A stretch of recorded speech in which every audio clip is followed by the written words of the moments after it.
The story kicks off with Shiki, a rebellious teenage high schooler who just got expelled once again for getting into fights. While on a phone call with his friend, he tries to act cool, pretending like getting kicked out doesn't faze him. But his act doesn't last long. Seconds later, his dad barges into the room, overhearing everything, and whacks him on the head, furious that Shiki's been expelled again. His father is beyond disappointed. Still fuming, he raises his hand to strike again, but Shiki dodges and bounces onto his bed, avoiding it effortlessly. After cooling off a bit, his father demands an explanation, not just for the expulsion, but also for the stash of guns lying around in Shiki's room. He reminds him sternly, "We run a liquor store, not an armory." Trying to drill some sense into him, he warns Shiki to change before he ruins his life. But instead of taking it seriously, Shiki snaps back, shouting something that cuts deep. He's glad they're not related by blood, because he'd never want to end up like him. As soon as those words leave his mouth, he realizes he's gone too far. Before either of them can react, the phone rings downstairs in their liquor shop. Shiki's dad rushes to answer, surprised by a large beer order on the other end. Since customers are rare, he happily accepts and heads out for the delivery. Shiki watches from his window as the car drives off, whispering regrets to himself over their argument. But suddenly, a loud crash outside jolts him. A dark, rope-like black mist bursts through, wrapping around his body and dragging him violently out onto the street. Dazed and confused, Shiki struggles to understand what's happening as a mysterious man steps out of the smoke. Shockingly, the man seems to recognize him. Just then, bam! A car comes out of nowhere and slams into the man, pinning him to a wall. Shiki's dad shouts from the car, urging him to get in. Without hesitation, Shiki dives in. But even as they drive off, his mind is full of questions. Who was that guy? Why did his dad just run him over like it was nothing? Trying to make sense of it all, Shiki demands answers. His father calmly explains that someone like Samadare, the man in the mist, won't die from something as small as a car crash. Then he drops the bomb. Shiki carries the blood of the Oni, and Samadare belongs to the lineage of Mamo. That's why he's hunting him down. Shiki is in shock. He doesn't even get a chance to ask more questions because Samadare has already caught up. That black mist returns, swallowing their car and shutting down the engine. They abandon the vehicle and take refuge in a nearby abandoned factory before it completely gives out. Shiki turns back and watches the mist consume the car. Before he can ask anything, the vehicle explodes in a massive fireball. Amidst the smoke, Tsuyoshi, Shiki's dad, looks away for just a moment, and in that instant, Samadare grabs Shiki and drags him into the factory. Suspended midair in a spiderweb of black mist, Shiki demands answers. Samadare coldly states that all beings with Oni blood are vermin that must be exterminated. Just as he prepares to strike, Shiki's dad bursts in to defend his son. He reveals that the legends of Oni and Mamo are real, and that their war has raged for centuries. The Mamatero Agency was created to wipe out the Oni, and Samadare is one of its agents. Shiki struggles to process it all, but Tsuyoshi never expected him to understand immediately. For now, he just tells him to stay back. But Samadare isn't backing down. He summons 2 swords from the black mist and charges. Tsuyoshi counters by summoning a blade of his own, mist versus mist. Their powers reveal their lineage. Shiki's dad wasn't just anyone. He was once a high-ranking member of the Mamatero Agency, and used to fight beside Samadare under the name Suoshiro Mamato. He left that world long ago, choosing to raise Shiki far away from the chaos. But the truth is, he could never keep Shiki hidden forever. Samadare scoffs, asking if Suoshiro forgot how dangerous the Oni truly are. But Suoshiro doesn't care for the debate. His only mission is to protect his son.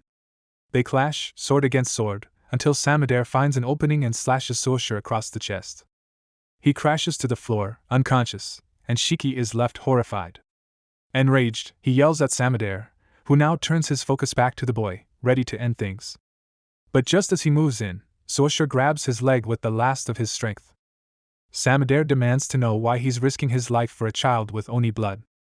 Suoshiro answers simply, because he's a father. That's reason enough. He admits Shiki isn't perfect, and yes, he has Oni blood. But he's never hurt anyone. So how could Samadare justify killing him? His words strike a nerve. Samadare is clearly shaken but refuses to waver. Sword in hand, he moves in to finish the job. Shiki can only watch, helpless, as his father faces death. Anger surges through him, so intense that blood starts pouring from his body. Hate consumes him, and before Samadare realizes it, Shiki disappears. Suddenly, a dozen guns click near Samader's ears. He instinctively jumps back, barely dodging a surprise attack. He frantically looks around, trying to locate Shiki. That's when a single drop of blood hits the floor. He looks up. Shiki is clinging to the ceiling. He's already awakened his Oni powers. He's controlling his own blood like a weapon. And the scariest part? He's lost his humanity. Shiki launches blood missiles from above. Samader defends, but it's clear, he's outmatched. Knowing he's in real danger, Samader tries to escape the blast zone. But it's not over. Shiki bursts through the smoke, kicks him into rubble, and unloads a relentless barrage of bullets. The warehouse trembles with destruction. And yet, Samader survives. Worse, Shiki transforms back into his human form. Disoriented, he stares at his blood-soaked body, remembering nothing. Samader sees his chance and charges in for the final blow, repeating his oath, no Oni shall survive. Just before the strike lands, Suosher throws himself in front of his son and takes the hit. Samader freezes. Why would Suosher do that? Bleeding out, Shiki's dad reflects on the joy of raising his son. He feels at peace, believing his life meant something. Realizing their fight has drawn attention, Samader reluctantly retreats, vanishing into black mist. Suosher collapses into Shiki's arms. Shiki panics, says he'll call for help, but Suosher stops him. There's no time. He just wants to talk, one last time. He apologizes for hiding the truth. It wasn't easy. But now, with death looming, he can't stay by Shiki's side. His final wish? That Shiki grows strong enough to destroy both the Mamatero clan and the Oni. Only then will he truly be free. Shiki screams, refusing to let him go. He lifts his father, running toward the hospital. Seeing how much Shiki cares brings a faint smile to Suosher's face. But the damage is too much. A few steps later, Suosher's body gives out. He crumbles to the ground.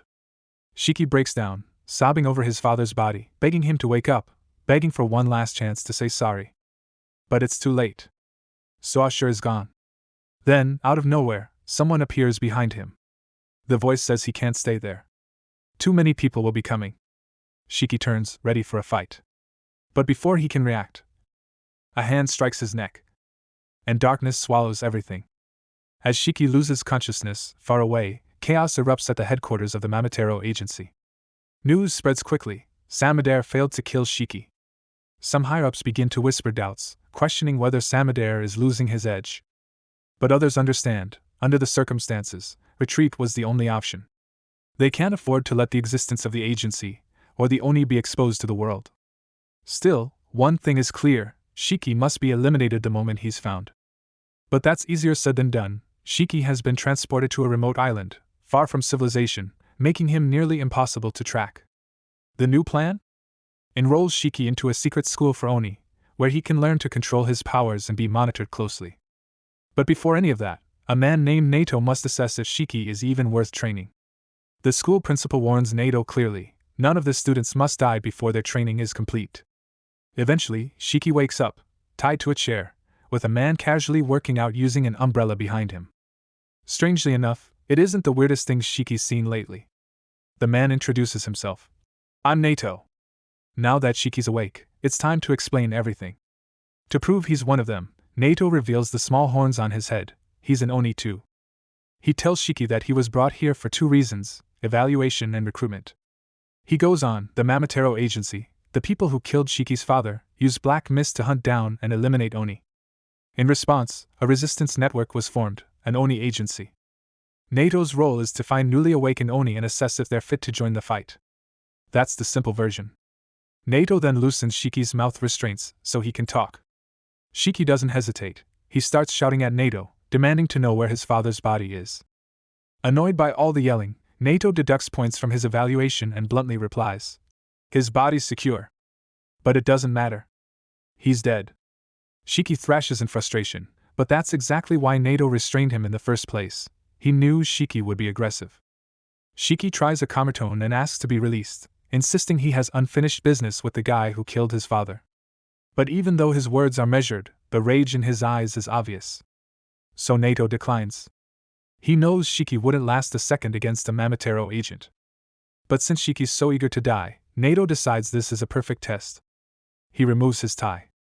Before Shiki can react, NATO wraps it around his neck and starts choking him. The test is simple: escape or die. Either outcome works for Nato. Shiki fights desperately, blood rising to his eyes, but it's no use. He blacks out. Just as Nato is about to end it for good, something changes. Unconscious, Shiki's subconscious mind activates his berserker state. His blood begins to spike out of the ground in deadly formations, forcing Nato to step back. The moment Nato looks away, Shiki conjures a machine gun and opens fire. But when the smoke clears, Nato stands unfazed. His umbrella protected him completely.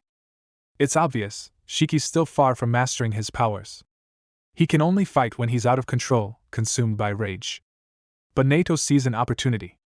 He moves to restrain Shiki with less force. When Shiki wakes again, his arms are covered in blood, and Nato is standing over him. Confused, Shiki tries to understand what just happened. Nato explains calmly, when Oni go berserk, they lose all awareness and rampage wildly. That's why the room is now soaked in blood. Shiki's confused expression only makes Nato question his intelligence. To make it crystal clear, Nato spells it out: Shiki is a brute with no control over his own blood. And for that reason, he's officially disqualified. Furious, Shiki clenches his fists.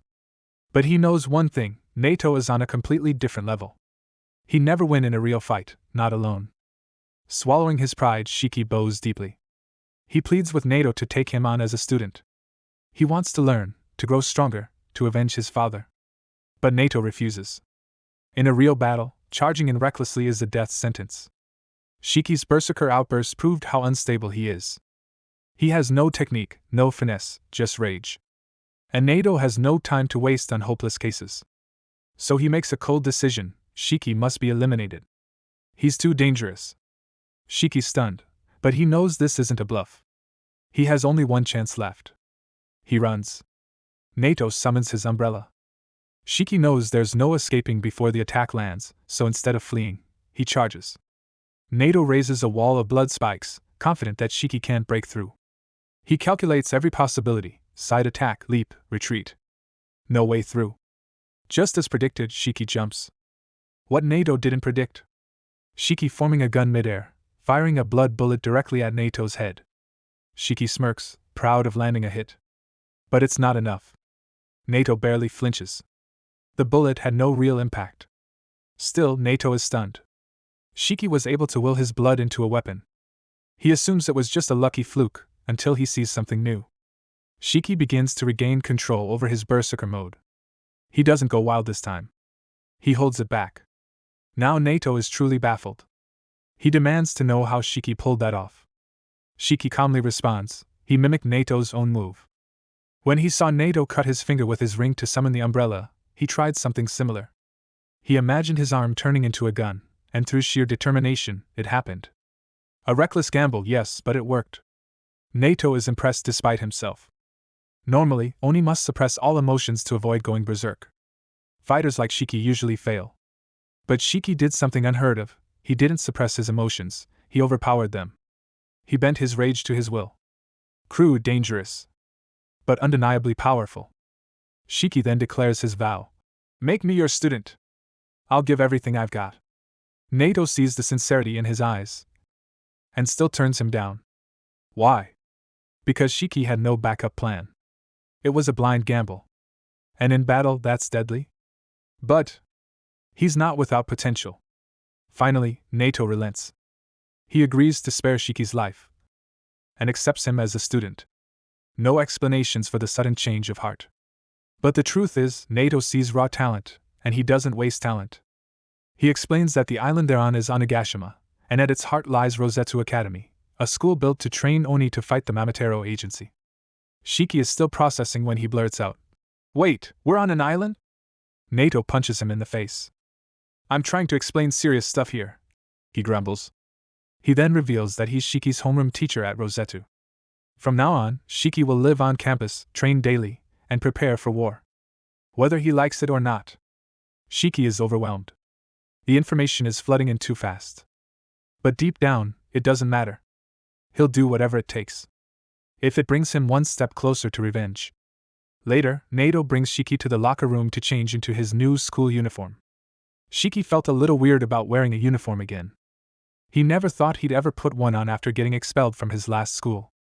Nato then casually mentioned that there were a few other students in his class, but out of everyone, Shiki was the least skilled, so he'd better avoid picking any fights. Shiki also asked about his dad. Nato explained that the body was being kept in the morgue, and it was up to Shiki to decide on the funeral arrangements.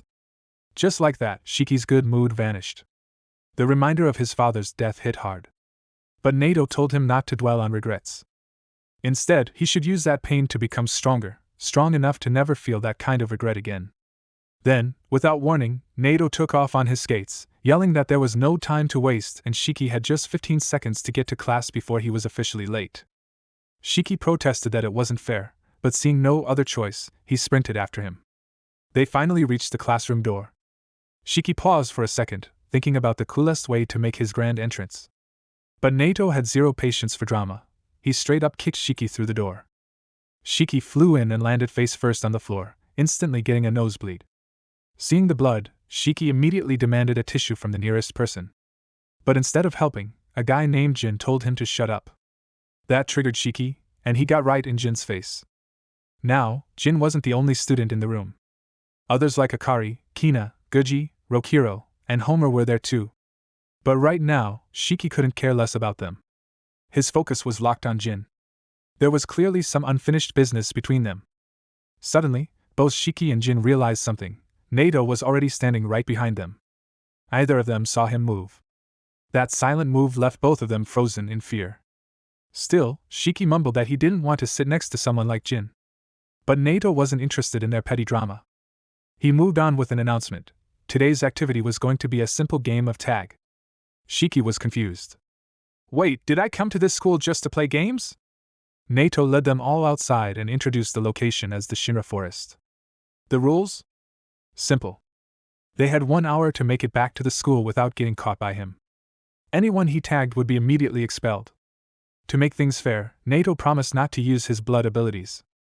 The students, on the other hand, could go all out with their powers. But there was one warning: if anyone lost control and went berserk, Nato wouldn't hold back either. And if that happened, things would get real ugly. Jin boldly asked, "What if someone actually kills you during the game?" Nato smirked. "Anyone skilled enough to take me down will graduate instantly and get to join any unit they want." He even dared them to try, but warned that he wasn't going down without a serious fight. Now that the reward was on the table, everyone looked pumped. Even though Shiki still felt a bit uncertain, since he was still adjusting, he wasn't going to let that stop him. With determination in his eyes, he told Nato he was ready to start the game.